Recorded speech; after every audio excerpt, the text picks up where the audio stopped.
Assalamualaikum warahmatullahi wabarakatuh. Ini kita lihat, ini daunnya apa namanya ini?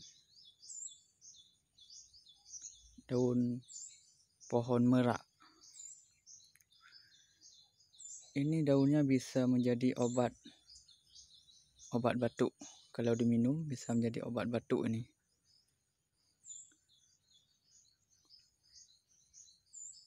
Ini dia, ini daun-daunnya.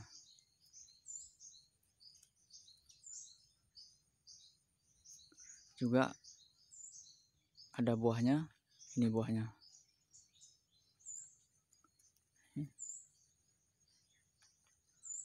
Buah ini juga bisa dimakan, bisa juga jadi obat batuk ini.